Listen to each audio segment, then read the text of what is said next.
হে কৃষ্ণ করুণা সিন্ধু দীনবন্ধু জগৎপতি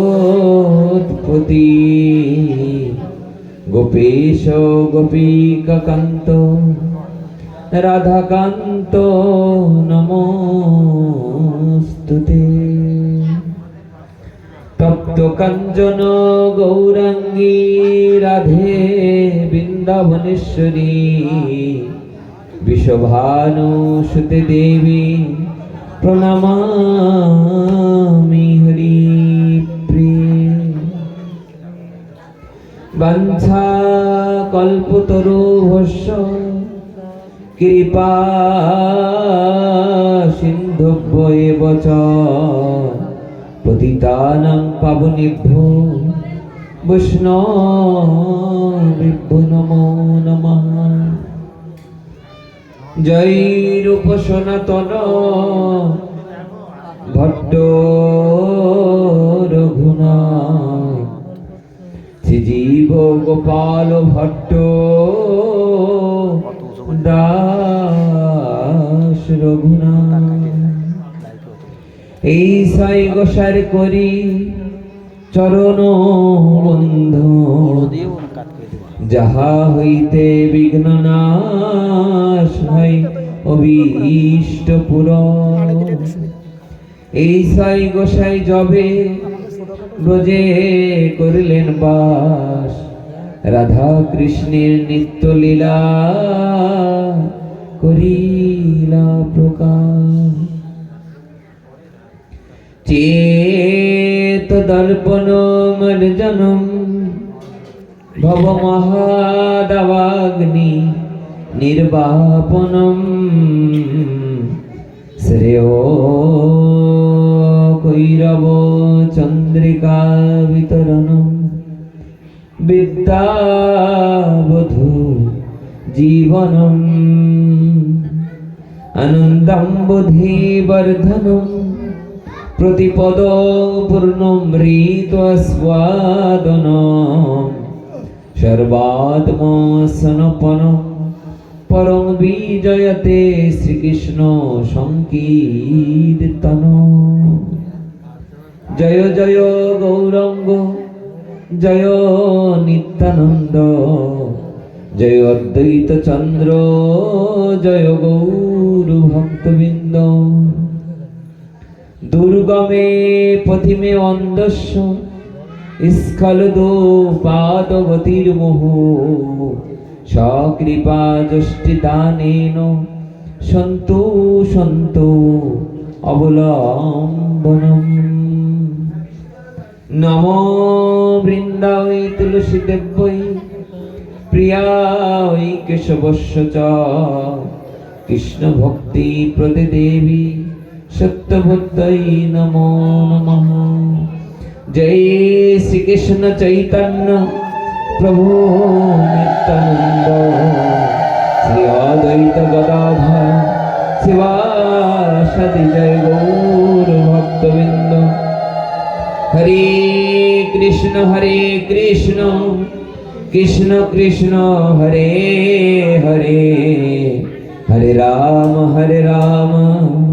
রাম রাম হরে হরে। নিতাই গৌর সীতানাথ গৌর হরি।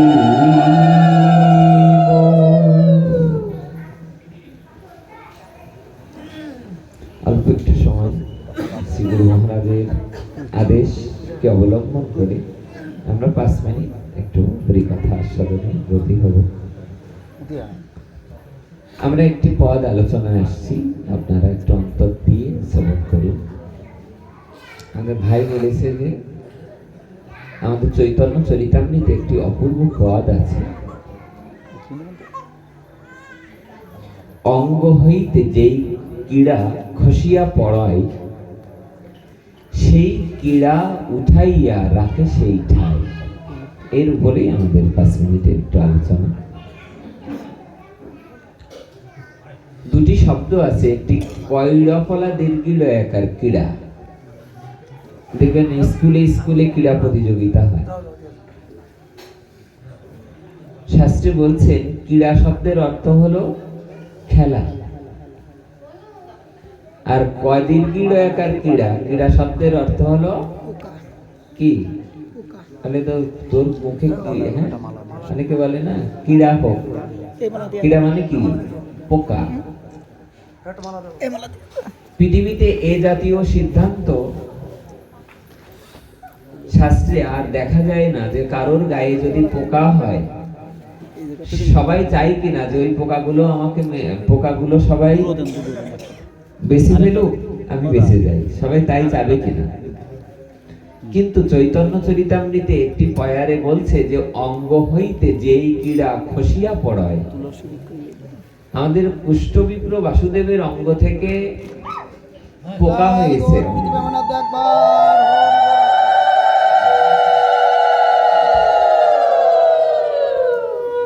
কি হয়েছে? অঙ্গে পোকা হয়েছে। কার অঙ্গে? বাসুদেব নাম, কুষ্ঠবিপ্র বাসুদেব। বোঝা যাচ্ছে কথা? কি নাম? কুষ্ঠবিপ্র বাসুদেব। এনাকে কুর্ম বিপ্রও বলা হয়। চৈতন্য চরিতামৃতে, গৌর পার্শ্বদ গ্রন্থাদিতে, গৌড়ীয় বৈষ্ণব, গৌড়ীয় শ্রীমান মহাপ্রভুর চরিতামৃতে এই প্রসঙ্গটি উল্লেখ আছে। আমরা পদটি বারংবার বলছি, আপনারা বারংবার হৃদয় দিয়ে শ্রবণ করুন। অঙ্গ হইতে অর্থাৎ শরীর থেকে, অঙ্গ হইতে যেই ক্রীড়া খসিয়া পড়ায়, খসে পড়া মানে কোন পোকা ধরে গেল, সেই পোকা বাসুদেব বিপ্র আবার তুলে নিয়ে তার নিজের ক্ষত স্থানে, ঘা যেখানে হয়েছে বলবলে ঘা, সেই জায়গায় আবার তুলে দিচ্ছেন। হেতু কি? হেতু হলো এই, কুষ্ঠবিপ্র বাসুদেবের যে ভাই ছিলেন, ভাই একদিন দাদাকে দিয়ে বললেন, দাদা চলো না, বেলা তো বয়ে যাচ্ছে, চলো না একদিন বৃন্দাবনে যে একটু ভজন করি, একটু হরি নাম আশ্রয় করি, একটু কীর্তন আশ্রয় করি। বাসুদেব বিপ্র বললেন যে তোর বৌদিকে রেখে আর এরকম আমার ফুটফুটে দুটো ছেলেকে রেখে আমার বৃন্দাবনে যাওয়ার এখনো সময় হয় নাই। কথা, এই কথা বলতে না বলতেই ছোট ভাই চলে গেলেন বৃন্দাবনে। কিন্তু বড় ভাই 2-3 দিন পরে যে হঠাৎ করে শ্রী অঙ্গের দিকে তাকিয়ে দেখে গায়ে গলিত কুষ্ঠ, কেউ বল বলে ঘা দুটো একটা দেখা দিয়েছে। তখনকার সময় তো আর কুষ্ঠ রোগের এত ভালো চিকিৎসা ছিল না। আর মানুষ তখন এই কুষ্ঠ হলে, বসন্ত উঠলে মানুষ ভয় পেত, গ্রামকে গ্রাম মানুষ মারাও যেত অনেকে।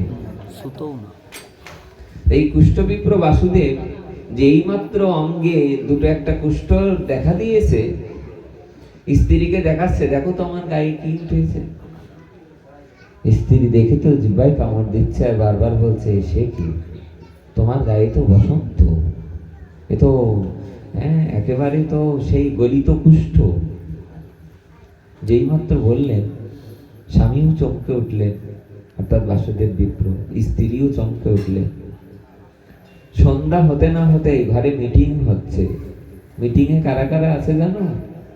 যে একমাত্র স্ত্রী আর দুটো পুত্রের জন্য বৃন্দাবন পর্যন্ত গেল না, তারা 2-3 জনে মিটিং করছে ঘরে। মিটিং এর বিষয়বস্তু হলো, তোর বাবা যদি এই ঘরে থাকে আমরা থাকবো কি করে। পুত্র দুটো বলছে, ঠিক বলেছ মা, বাবাকে বাইরে কোনো এক জায়গায় তাল পাতার কিছু করে দাও, ওর মধ্যে থাক। পরের দিন চাকর বাকর দিয়ে, জমিদার বড় লোক মানুষ তো, অনেক জায়গা জমি বাড়িতে, একদম অনতি দূরে একটা তাল পাতার কুড়িয়ে করে ওখানে স্বামীকে বলছে যে আপনি ওর মধ্যে যেয়ে থাকুন। স্বামীকে ওই সেই তাল পাতার কুড়িয়ে ঘরের মধ্যে যখন বসিয়ে দেওয়া হলো, স্বামীর চোখে এই প্রথম টপ টপ করে জল পড়ছে। স্বামী বলছে, এই আমার সংসার। ছোট ভাই কত অনুরোধ করলো, দাদা চলো না বৃন্দাবনে যাই, এই আমার সংসার, এর জন্য একটু বোঝে গেলাম না, এর জন্যে এই আমার সংসার, আমাকে লাস্টে তাল পাতার কুড়িয়ে ঘরে রেখে আসলো। 3-4 দিন যেতে যেতে গা পুছে ঘা হয়ে, এমন ঘা হয়েছে পোকা কিলবিল কিলবিল করছে। কবিরাজ কৃষ্ণ গোস্বামী পাদ নিজে নিজে দেখে দেখে লিখছে। বলে কি করে দেখলো? বলে এই গ্রন্থ লেখায় মরে মদন মোহন। নিজে লিখছেন কবিরাজ কৃষ্ণ গোস্বামী পাদ, 80 বছর বয়স, চৈতন্য চরিতামৃত লিখছেন। আর একটি পাদে লিখছেন, মই বিদ্ধ জরাতুর লিখিতে কাপয়ে কর। মনে কিছু স্মরণ না হয়, না দেখিয়ে নয়নে, না শুনিয়ে শ্রবণে, তবু লিখি এ বড় বিস্ময়। কবিরাজ কৃষ্ণ গোস্বামী পাদ বলছে, আমি চোখেও ভালো দেখি না, কানেও ভালো শুনি না, তবু চৈতন্য চরিতামৃত নিতাই গৌরের লীলা লিখি, তবুও নিতাই গৌরের লীলা লিখছি, এ বড় বিস্ময়। রাত্রে মদন মোহন স্বপ্নে দেখাচ্ছে, তুমি কি লিখবে? তুমি কলম ধরে বসে থাকো, এই গ্রন্থ আমি গোবিন্দ তোমাকে লিখিয়ে দেব।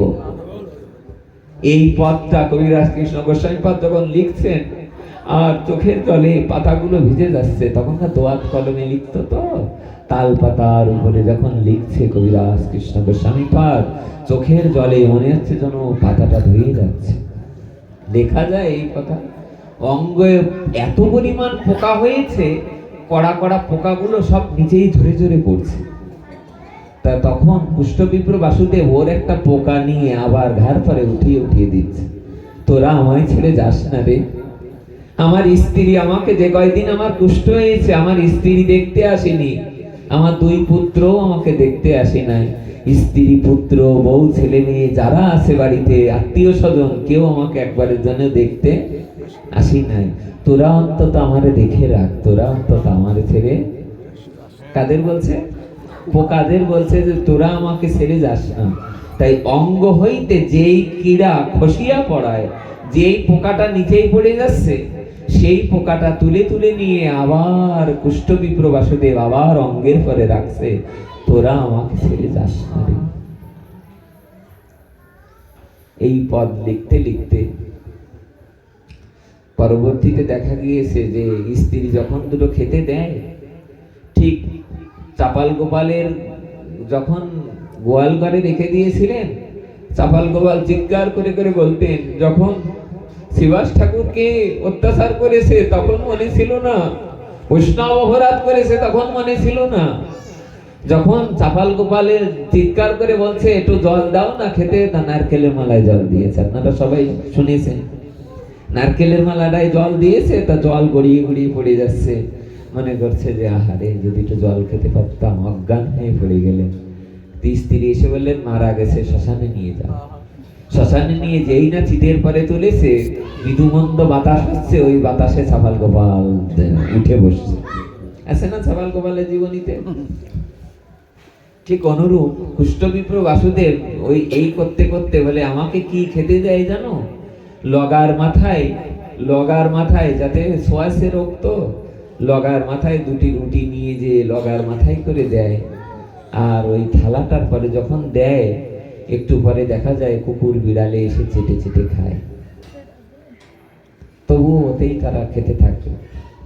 কদিন যেতে যেতে বল বলে ঘা অঙ্গে, পুজ রক্ত, আর চলতে পারে না, উঠে আর বসতে পারে না। একদিন বাইরে আলোচনা শুনলেন, কে বা কারা আলোচনা করছে, পাশের অনতি দূরে কোনো গ্রামে নিতাই গৌর আসছে কীর্তন করতে। কুষ্ঠবিপ্র বাসুদেব হৃদয়ে এই প্রথম আশা সঞ্চার করলো, বৃন্দাবন তো যেতে পারি না ওই ভাইয়ের সাথে, কিন্তু এই প্রথম আমার মনের ভিতরে একটা শক্তি সঞ্চার করলেন যে আমি নিতাই গৌরকে দেখে যেন এই জন্মে মরতে পারি। কি করে যাব? তা নিজের গায়ে তো শক্তি নেই। বললেন, আমার লাঠি সম্বল করে সন্ধ্যা রাতের আধারে কাল কীর্তন হবে, কাল নিতাই গৌর কীর্তন করবে, রাতের আধারে ওই লাঠিটা সম্বল করে নিয়ে যখন কীর্তন করতে করতে বদনে একটাই উচ্চারণ করছে, জয় গৌর জয় গৌর জয় গৌর, কীর্তন করতে করতে চলছে। মাঝে মাঝে পড়ে যাচ্ছেন, গড়াতে গড়াতে যাচ্ছেন, আর গৌরাঙ্গ গৌরাঙ্গ করতে করতে যাচ্ছেন, কাল কখন আমি গৌরকে দেখবো। কিন্তু যেতে যেতে দুপুর গড়িয়ে গেল। যে যে জায়গায় ছিলেন নিতাই গৌর, সেই জায়গায় যে যখন লোকজনের কাছে জিজ্ঞাসা করছে, আচ্ছা এখানে নিতাই গৌর আসার কথা ছিল, তারা আসে নাই? লোকজন বললেন, এসেছিল সকালে, তারা কীর্তন আনন্দ করে সবাই যার যার জায়গায় চলে গিয়েছে। তখন লাঠি ভর করে দাঁড়িয়েছিল কুষ্ঠবিপ্র বাসুদেব, লাঠিটা হাতের থেকে পড়ে গেল। শেষ সম্বল চলে গেলে মানুষ যেমন পাগল হয়ে যায়, তেমনি যেই মাত্র শুনলেন নিতাই গৌর চলে গেছে, গায়ে আর বিন্দু মাত্র শক্তি নেই, ধুলায় গড়িয়ে পড়লেন। ধুলার উপরে পড়ে চিৎকার করে বললেন, গৌরাঙ্গ, এ জন্মে মনে হয় আমার আর তোমার দেখা হলো না। সঙ্গে সঙ্গে চৈতন্য মহাপ্রভু অনেক দূরে চলে গিয়েছেন। মহাপ্রভু নিতাই চাঁদকে বলছেন, নিতাই, কীর্তন ফেরাও। আমার কোন ভক্ত আমাকে দূর থেকে ডাকছে, তাকে একবার দেখা না করে গেলে আমার হবে না। নিতাই, কীর্তন ফেরাও। নিতাই নিতাই চাঁদ পিছনে তাকিয়ে দেখছে, কই, পিছনে তো কেউ নেই। মহাপ্রভু বললেন, এ কীর্তন বড় মরমের কীর্তন, এ ডাক বড় হৃদয়ের ডাক। কোন এক ভক্ত তার শেষ নিঃশ্বাস ত্যাগ করার আগে গৌরকে দেখতে চায়, এটা সেই ডাক। যেই মাত্র নিতাই গৌর ফিরলেন, কীর্তন করতে করতে তারা যেই মাত্র ওই যে জায়গায় কুষ্ঠবিপ্র বাসুদেব এসে সেই যেখানে কীর্তন করেছিলেন ওখানে ফিরলেন। ফেরার পরে দেখে ধুলায় ধূসরিত হয়ে শেষ নিঃশ্বাস ত্যাগ করার মতো অবস্থায় গৌর গৌর বদনে উচ্চারণ করছে। মহাপ্রভু এসে সামনে দাঁড়ালেন, কুষ্ঠবিপ্র, আমাকে এমন করে ডাকছিলে, দেখো, চেয়ে দেখো, আমি জগৎ পিতা শ্রীকৃষ্ণ ভগবান, রাধা রানী মিলিত তনু শ্রীমান চৈতন্য মহাপ্রভু তোমার সম্মুখে আজানুলম্বিত ভুজ কনকাবদাত সংকীর্তনৈক পিতর কমলায় তাক্ষ বিশ্বম্বর দ্বিজবর যুগ ধর্ম পালো বন্দে জগৎ প্রিয় করো করুণায় অবতার। মহাপ্রভুকে বললেন, প্রভু আমায় ছুঁয়ো না। কুষ্ঠবিপ্র বলছে, আমায় ছুঁয়ো না। মহাপ্রভু বললেন যে যদি না ছুঁতেই দেবে, যদি আলিঙ্গন না করতে দেবে, তাহলে এমন করে গৌর গৌর বলে ডাকলে কেন? তখন বললেন যে, দেখো প্রভু, আমার আত্মীয় স্বজনরা আমাকে ত্যাগ করেছে, আমার প্রিয় স্ত্রী আমাকে ত্যাগ করেছে, আমার পুত্ররা আমাকে ত্যাগ করেছে, কারণ মানুষ পচা গন্ধ, এর উপরে পৃথিবীতে কোনো গন্ধ হয় না। আমার অঙ্গের যে গন্ধ, এই গন্ধে আমার কাছে কেউ আসে না। তুমি কোন ভগবান যে আমাকে তুমি কোলে তুলে নিতে চাইছো? কোন ভগবান তুমি? মহাপ্রভু এসে বললেন, কুষ্ঠবিপ্র, এ জগতে মায়ের কাছে সন্তান যেমন আপন হয়, হ্যাঁ, যদি পায়খানা প্রস্রাব করেও সন্তান মেখে থাকে, মা যেমন তাকে ত্যাগ করে না, তেমনি তুমি তো আমারই পুত্র, আমারই সন্তান। মহাপ্রভু যে কুষ্ঠবিপ্রকে যেই আলিঙ্গন করলেন, মহাপ্রভুর অঙ্গের স্পর্শে সনাতন গোস্বামী যেমন খোসপাসরা হয়েছিল না নীলাচলে, তেমনি কুষ্ঠবিপ্র বাসুদেবের অঙ্গ থেকে সব নির্মূল হয়ে গেল। দেখতে দেখতে তার অঙ্গ এত সুন্দর হয়ে গেল। সঙ্গে সঙ্গে কুষ্ঠবিপ্র বাসুদেব বললেন, তুমি আমার মেলা ক্ষতি করলে আজ। মহাপ্রভু বলছে, তোমাকে কই ক্ষতি করলাম? আমার স্পর্শে তো তোমার অঙ্গ আরো সুন্দর হয়ে গেল, তুমি দেখতেও সুন্দর হয়ে গেছো। দেখো, তাহলে এইটাই তোমার ক্ষতি করলে তুমি। আজ দুটো তিনটে দিন যত গৌর দেখবো বলে যে ভজন হচ্ছিল, গৌরাঙ্গ মহাপ্রভুকে ডাকতে পারছিলাম, আজ এত সুন্দর চেহারা করে দিয়েছো, এর অভিমান হবে আমার। আমি তো তোমাকে আর ডাকতে চাইবো না, আমার যে অভিমান হবে। মহাপ্রভু বললেন, অনবদ্য অক্ষরে কবিরাজ কৃষ্ণ বৈষ্ণবপাদ লিখলেন। মহাপ্রভু বললেন, শোনো কুষ্ঠবিপ্র, তোমার না হবে কবু অভিমান, নিরন্তর করো তুমি কৃষ্ণ কৃষ্ণ নাম। এ জগতে যার বদনে হরিনাম উচ্চারিত হয়, তার কখনো অভিমান আসতে পারে না। তাই নিরন্তর তুমি হরিনাম জপ কীর্তন করো। সুবুদ্ধি রায়কে যেমন বলেছিল, ইয়া সারি যাও সিদাম বৃন্দাবন, নিরন্তর করো কৃষ্ণ নাম সংকীর্তন। তাই এই নাম সংকীর্তন আমাদের পাতেও হোক। বাবার কথার আদেশ অনুসারে দুটো কথা বলবার প্রয়াস মাত্র করেছি। আপনারা এই কীর্তন করবেন। শ্রীমান চৈতন্য মহাপ্রভুর শিক্ষাষ্টকমের প্রথম শ্লোকটা আমরা একটু উচ্চারণ করি। চেত দর্পণ মার্জনম ভব মহাদাবাগ্নি নির্বাপনম শ্রেয় কৈরব চন্দ্রিকা বিতরণম বিদ্যা বধু জীবনম আনন্দম বুদ্ধি বর্ধনম প্রতিপদং পূর্ণমৃতস্বাদনং সর্বাত্মা সনপনং পরং বিজয়তে শ্রীকৃষ্ণ সংকীর্তন। বাসুদেব বিপ্রকে যেমন মহাপ্রভু ত্যাগ করেন নাই, গ্রহণ করেছেন, বুকে টেনে নিয়েছেন, গুরু মহারাজ বাবাও আমাদের এমনি করে। আমরা একেবারে আকাট মূর্খ, একেবারে গণ্ডমূর্খ, তো গুরু মহারাজ যেন আমাদেরকে নিজ গুণে ক্ষমা করে তার চরণে আমাদের স্থান দেয়। আপনারাও সেই আশীর্বাদটুকু করবেন। এই সংক্ষিপ্ত সময়ের হরি কথা এখানে বিশ্রাম থাক। সকলের মঙ্গল হোক, সকলের কল্যাণ হোক। জয় জয় নিতাই গৌর